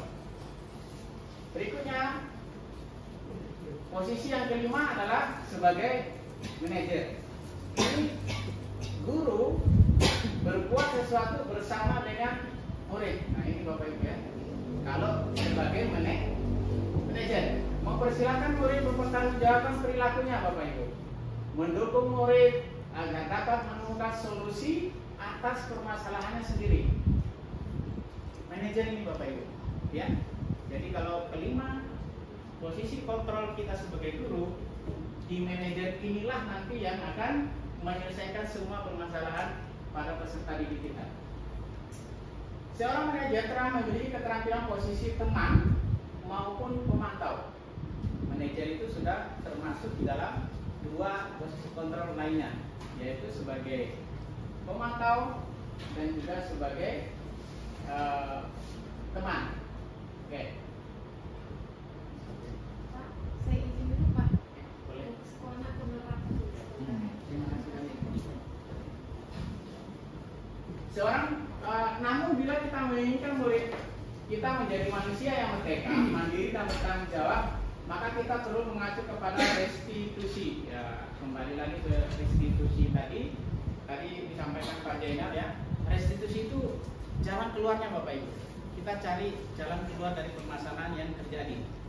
Ya, kita sama-sama mencari duduk bareng antara yang bermasalah dengan kita sebagai posisi manajer, carikan solusinya Bapak Ibu tanpa harus melakukan hukuman. Oke.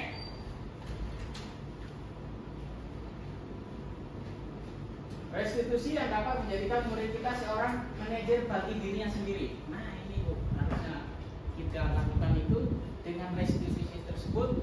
Manajer itu berpihak kepada dirinya Bu, kepada peserta didik kita ini. Oke, nanti kita akan bahas. Di manajer, murid diajak untuk menganalisis kebutuhan dirinya maupun kebutuhan orang lain. Di sini penekanannya bukan pada kemampuan membuat konsekuensi, namun berkolaborasi Bapak Ibu, ya, bekerja sama dengan murid bagaimana memperbaiki kesalahan yang ada. Ya, ini yang menjadi tolak ukur dari disiplin positif Bapak Ibu sebenarnya. Ya. Seorang manajer akan berkata seperti ini, apa yang kita yakini, kembali ke keyakinan kelas Bapak Ibu. Nah, guru punya PR nih jadinya. Kira-kira keyakinan kelas yang mau kita buat seperti apa nih? Ya. Nah, apakah semua guru mapel di setiap masuk kelas harus membuat keyakinan kelas? Enggak perlu Bapak Ibu. Keyakinan kelas itu serahkan ke wali kelasnya Bapak Ibu. Wali kelasnya nanti yang akan membuat keyakinan kelas, tempel di depan kelasnya, sehingga semua guru akan tahu oh ada keyakinan kelasnya, dan kita tinggal merefleksikan kepada peserta didik kita keyakinan kelas kita itu seperti apa. Keyakinan kelas itu harus bersifat universal ya Bapak Ibu, semuanya harus terakomodir sesuai dengan kebutuhan murid dengan kita sebagai seorang guru ya. Oke. Apakah kamu meyakininya? Nah ini kan kembali ke dirinya Bapak Ibu, peserta didik itu. Apakah kamu meyakininya? Jadi keyakinan kelas yang sudah kita buat dengan anak-anak, kita harus kembalikan Pak. Kan kita sudah sepakat Bapak. Oke? Kita sudah sepakat loh. Kita udah punya peraturan ini selama di kelas tidak boleh mengganggu temannya. Kemudian datang harus tepat waktu. Kalau jam istirahat nanti kita istirahat 15 menit, tapi kembali harus sama. Kita tepat waktu, jam saya 2 jam mengajar ya 2 jam saya keluar. Tidak boleh lebih. Itu keyakinan kelas dan itu juga ada di peraturan Bapak Ibu. Kan gitu ya. Tadi saya katakan bahwa peraturan kita bawa ke kelas jadikan sebuah keyakinan bersama, sepakat Bapak Ibu kita dengan taruna kita itu. Sehingga taruna kita itu merasa bahwa kebutuhannya dia terlayani selama kita belajar di kelasnya itu. Gitu loh. Kita 3 jam, ayo 3 jam kita mengajar di situ. Mereka fokus kepada kita. Ya. Buatkan seperti itu Bapak Ibu ya. Oke. Jika kamu meyakininya, apakah kamu bersedia memperbaikinya? Kan ini dia sudah kita kasihkan dia untuk membuat keputusan Bapak Ibu. Dia sudah kita posisikan sebagai manajernya loh. Dia sudah sebagai manajer. Ya, oke. Jika kamu memperbaiki ini, hal ini menunjukkan apa tentang dirimu? Biasanya Bapak Ibu, dia itu kan biasanya peserta didik itu kan ada dia terinspirasi dengan salah satu guru misalnya atau tokoh lah, begitu ya. Oh saya terinspirasi dengan Ki Hajar Dewantara.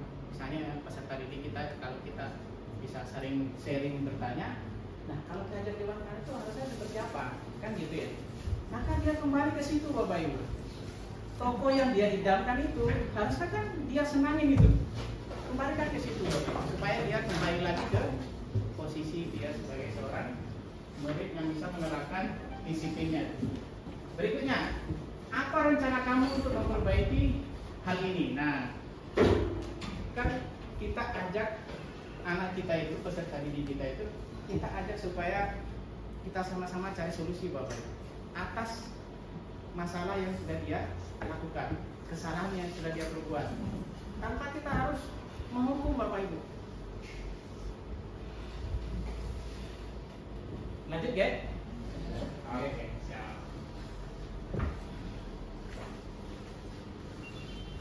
Oke, begini Bapak Ibu ya. Posisi 5 kontrol ini ya, ada nanti yang ada kontrol dari luar atau identitas gagal, ada kontrol yang berhasil atau sukses ya.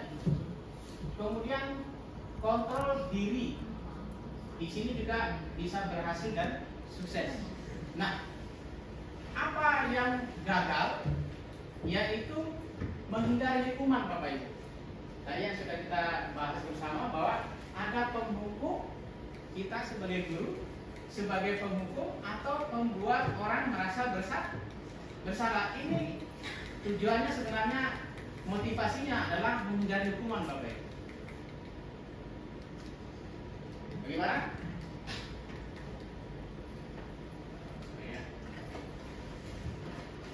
Di penghukum menghadik, menunjuk, menyakiti, menyindir. Ini penghukum Bapak Ibu. Ya. Menghadik, menunjuk, menyakiti, menyindir. Ini penghukum Bapak Ibu. Jadi guru itu berbuat seperti itu. Kalau dia membuat orang merasa bersalah, dia berceramah dan mengatakan seharusnya ibu guru kecewa. Nah itu membuat rasa bersalah Bapak Ibu. Ya.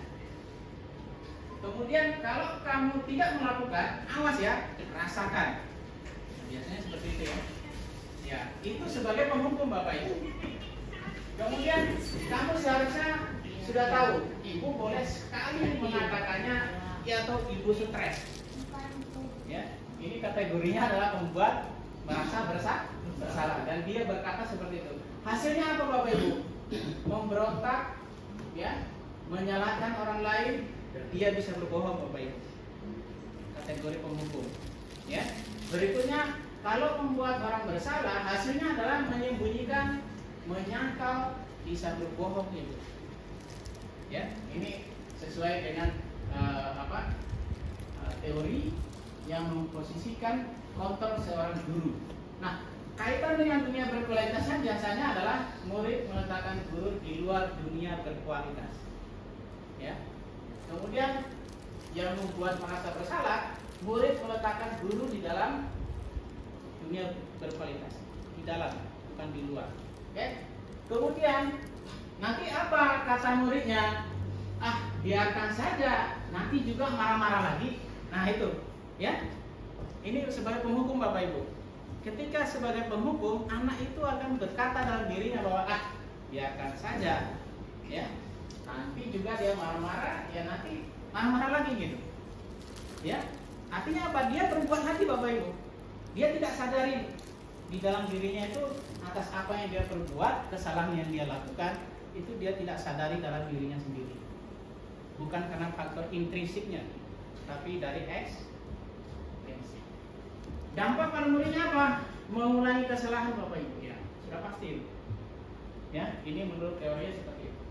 Nah, kalau yang berbuat rasa bersalah, dia akan merasa rendah diri karena murid akan berkata, maafkan saya. Jawabannya, ya. Maka dampak pada murid, dia akan merasa rendah diri. Nah, di identitas yang berikutnya yang berhasil dan sukses, Bapak Ibu, ya, ini dia bersifat sebagai teman dan pemantau, ya. Ini kategorinya mengharapkan imbalan atau ketergantungan pada orang lain. Tadi ya Bapak Ibu yang disampaikan Pak Jaina tentang penghargaan. Ya, oke. Kita singgung lagi di sini biar lebih mantap lagi tentang bagaimana sih penghargaan itu sebetulnya di dunia pendidikan.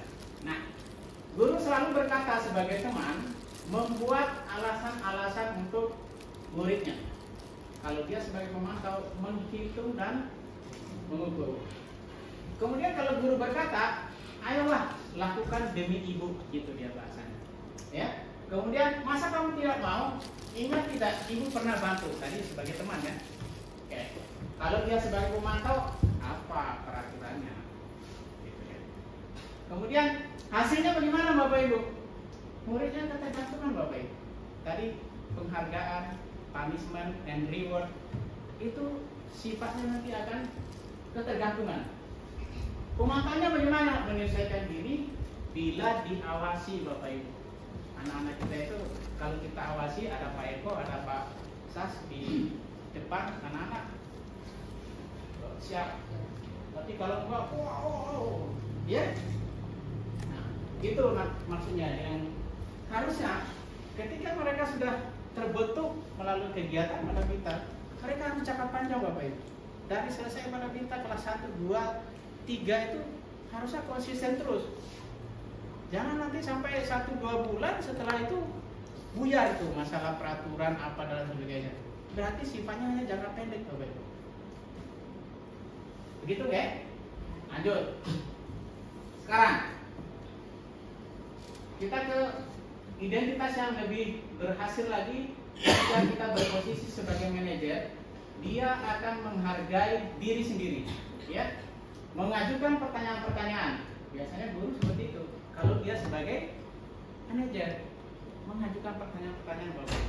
Ketika ada anak-anak kita yang melakukan kesalahan, sebaiknya kita duduk bersama, ajukan pertanyaan apa masalahnya, apa kebutuhan dia, ya, kenapa dia melakukan seperti itu. Itu kita harus tampung Bapak, ya, supaya dia kembalikan kepada dirinya sendiri bahwa itu adalah sebuah kesalahan yang dia perbuat. Kemudian apa yang kita yakini, apa yang bisa kau kerjakan untuk memperbaiki masalah ini, ya. Ini kan kita lempar ke karena kita Bapak. Kira-kira dengan masalah yang sudah kamu lakukan, apa yang harus kamu lakukan? Kan gitu.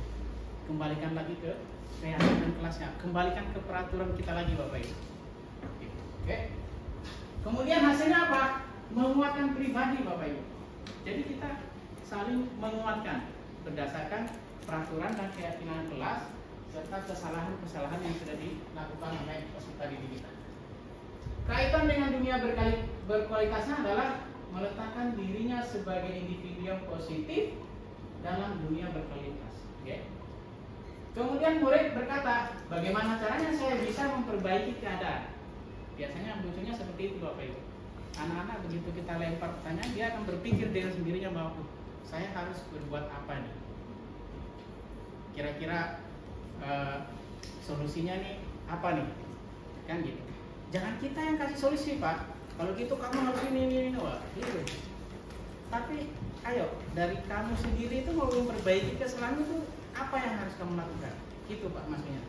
Gali potensi diri siswa kita untuk mencari solusi. Posisikan dia sebagai manajer. Oke, lanjut.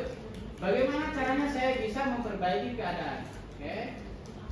Dampaknya bagaimana? Mengevaluasi diri, bagaimana cara memperbaiki di ini hasilnya Bapak Ibu. Oke. Oke. Lanjut. Nih, kembali ke pertanyaan-pertanyaan tadi dan dari pernyataan-pernyataan ini dia nanti akan memposisikan sebagai apa, ya? Misalnya tadi saya kecewa sekali dengan kamu, ya. Ini adalah membuat orang merasa bersalah. Kamu tidak pernah benar melakukannya, ya, sebagai pembunuh, sebagai teman, pemantau atau manajer atau pembunuh, kamu selalu penghukum itu, ya. Bagaimana kamu bisa menyelesaikan masalahnya? Manajer itu Bapak Ibu. Oke. Oke. Nah, ini kita ke segitiga restitusi. Nah, Bapak Ibu, segitiga restitusi ini yang pertama adalah menstabilkan identitas. Segitiga restitusi ini sebetulnya sudah banyak sekali dipakai dalam menyelesaikan sebuah permasalahan. Restitusi itu saya kembalikan bahwa itu adalah jalan keluar bagaimana kita menyelesaikan masalah. Dan tidak ada yang dihukum Bapak Ibu. Yang korban maupun yang melakukan itu sama-sama kita carikan solusi. Tidak ada yang disakiti dan tidak ada yang menyakiti. Oke. Menstabilkan identitas. Setiap orang pasti pernah melakukan kesalahan. Jadi menstabilkan identitas itu artinya kita jangan sampai memberikan label ke taruna kita ketika dia melakukan kesalahan dia adalah biang keroknya. Tapi stabilkan Bapak Ibu. Identitasnya dia jangan ya. Supaya apa Bu? Dia bisa kembali lagi ke kelasnya itu, ketemu dengan teman-temannya, diterima lagi oleh sama teman-temannya. Jangan seolah-olah dia sudah yang benar-benar tersisihkan dari teman-temannya itu. Maksudnya gitu ya Bapak Ibu, ya. Kamu bukan satu-satunya yang pernah melakukan ini, ya. Pertanyaannya seperti itu, ya. Saya juga dulu pernah melakukan hal yang sama, kan gitu Bapak Ibu. Sadar kan kita Bapak Ibu, ya. Ketika anak-anak melakukan itu, kita juga harus kembalikan. Saya juga pernah, dulu saya tidak terlambat. Saya juga pernah mukul orang. Menstabilkan identitas. Yang kedua, validasi kebutuhan. Tadi kita kembali ke kebutuhan manusia. Dasar kebutuhan manusia itu apa? Kita harus ke validasi. Kamu tentu punya alasan mengapa melakukan itu, kan gitu. Kembalikan. Kita harus cari alasan dan kebutuhan dia yang kurang itu apa sehingga dia melakukan itu gitu. Kan tadi motivasinya itu intrinsik atau ekstrinsik, internal atau eksternal. Motivasi kita itu dalam berbuat itu dua itu ada Bapak Ibu. Adakah pengaruh dari teman atau memang muncul di dalam diri kita? Kita datang terlambat itu bukan karena takut sama Pak Eko, tapi memang kita sendiri yang membuat kita datang terlambat. Simpel aja ya. Tapi kita Bapak Ibu tidak tahu posisi kita itu ada di mana. Ini yang dijelaskannya maksudnya gitu. Selama ini kan kita hanya melakukan dan berbuat, tapi kita tidak pernah mengetahui posisi kita itu. Oh, ini adalah bagian dari segitiga adakah cara lain yang lebih efektif untuk mendapatkan apa yang kamu butuhkan? Jadi kebutuhan tadi kita carikan solusi. Kira-kira apa yang bisa kita lakukan dari kebutuhan yang memang belum terpenuhi oleh dia? Carikan ini solusinya, ya. Berikutnya ada menanyakan keyakinan.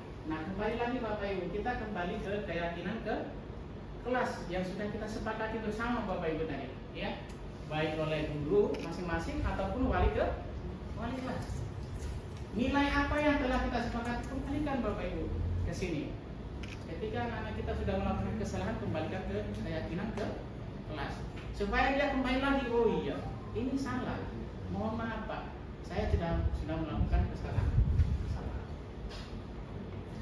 Kamu ingin menjadi orang seperti apa ya tadi ya?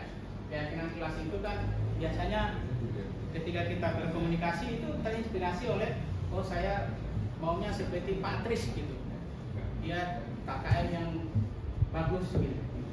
Ya mestinya dia akan kita kembalikan. Loh, Pak Tris itu loh orangnya ini. maka dia akan sadar bahwa ya seharusnya saya bisa seperti Pak Kris. Oke? Segitiga restitusi. Oke, saya skip aja ini. Oke. Intervensi. Ya. Intervensi ini Bapak Ibu maksudnya adalah ketika anak-anak itu melakukan kesalahan, ya, sebaiknya guru langsung melakukan intervensi. Artinya cepat melakukan tindakan, ya, itu namanya intervensi. Kita harus langsung turun untuk melakukan intervensi. Biasanya pertanyaan-pertanyaannya nanti seperti ini. Yang jelas, ketika melakukan intervensi, Bapak Ibu, kita harus sudah sebagai pemantau atau manajer, ya. Jadi penghukum dan pembuat rasa bersalah sudah tidak perlu lagi kita lakukan. Kita sebagai harus memposisikan diri kita sebagai pemantau dan manajer. Nah, biasanya pertanyaannya nanti akan seperti ini, Bapak. Apakah kamu ingin berbuat lebih baik? Biasanya seperti itu, ya. Apakah saat ini kamu sedang menjadi orang yang sedang kamu inginkan? Tadi, ya. Kemudian, apakah kamu bisa mengubah kegiatan atau perilaku kamu saat ini menjadi sikap yang lebih membantu? Ya. Apakah wajar membuat kesalahan? Biasanya seperti itu. Ya. Kemudian, bisa nggak kita memperbaikinya? Nah, ini solusi, Bapak Ibu. Ya. Kita tawarkan ke dia, bisa nggak kita perbaiki? Kalau dia sudah mengatakan untuk bisa memperbaiki, itulah yang muncul dari dirinya sendiri, sehingga dia tidak akan berani lagi melakukannya, biasanya gitu. Tapi kalau kita yang memberikan solusi itu, biasanya dia belum tentu dia terima tuh. Masalahnya nanti di situ, ya. Kemudian, apa yang kamu lakukan saat ini sesuai atau tidak? Biasanya ya, kalau dia tahu itu melanggar, ya bisa tidak sesuai, Pak. Saya melanggar, Pak. Kemarin keyakinan tadi, saya sudah melanggar keyakinan kelas. Itu, ya. Jadi dia menyadari itu.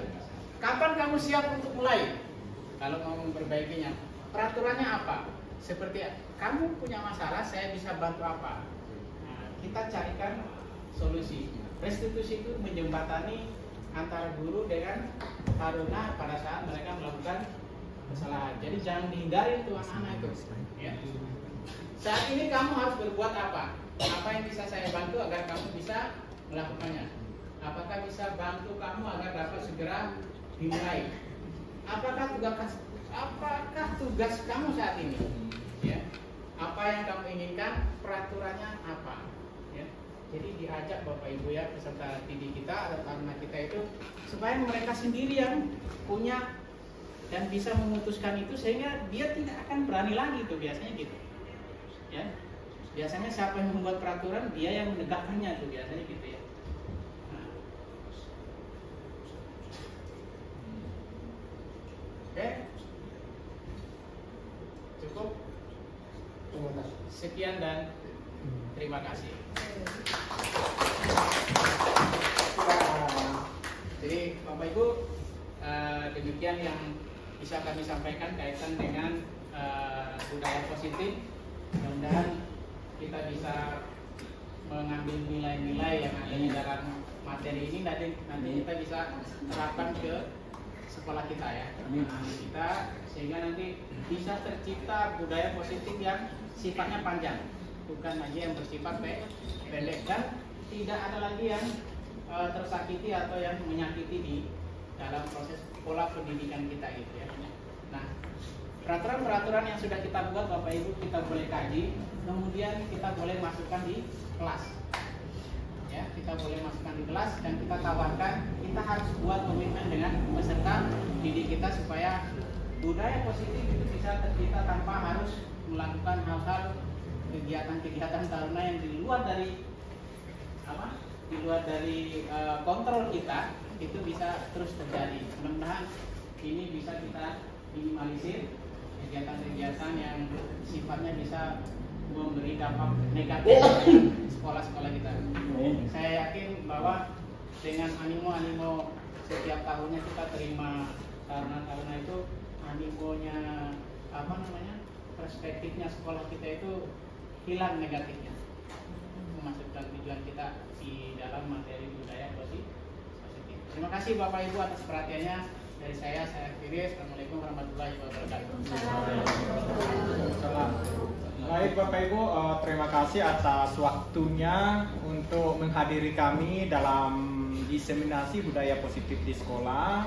Mudah-mudahan apa yang saya paparkan dengan Pak Lamidi bisa kita terapkan di lingkungan sekolah kita ini yang tercinta ini. Mungkin nanti Bapak Ibu setelah keluar dari ruangan ini akan ada link saya akan bagikan atau share di grup. Sekolah minta umpan baliknya kepada kami berdua. Ya, jadi tinggal di situ setuju atau sepakat atau seperti apa, ada sudah panduannya di situ, tinggal diklik-klik aja seperti itu Bapak Ibu ya. Karena itu pun juga kami akan share nanti di PMM juga seperti itu, biar orang lain pun juga lihat bahwa sudah melakukan aksi nyata seperti itu. Mungkin itu saja Bapak Ibu dari saya. Mungkin ada masukan atau seperti apa? Silakan. Tidak ada? Ya, silakan. Terima kasih. Kalau dari saya melihat tadi pemaparan dari Pak Sena sama Pak Ramidi, ini baik sekali untuk teman-teman semua guru yang ada di sekolah kita ini. Mungkin bagus sekali diterapkan baik dari pembina juga, dari semua guru juga. Mudah-mudahan di awal pelajaran di bulan Juli nanti ini bisa diterapkan dan diperhatikan di kelas masing-masing. Belajar saya, terima kasih. Baik Bu, terima kasih. Nah itu ada sudah Pak Lamidi share di grup Bapak Ibu, di share di grup sekolah. Mudah-mudahan ada semua yang ada hari ini tuh minta bantuannya untuk diisi. Mungkin itu dari kami. Langsung saya tutup Pak. Oke, saya akhiri kegiatan kita pada pagi hari ini. Saya akhiri dengan selamat pagi dan salam sehat untuk kita semua.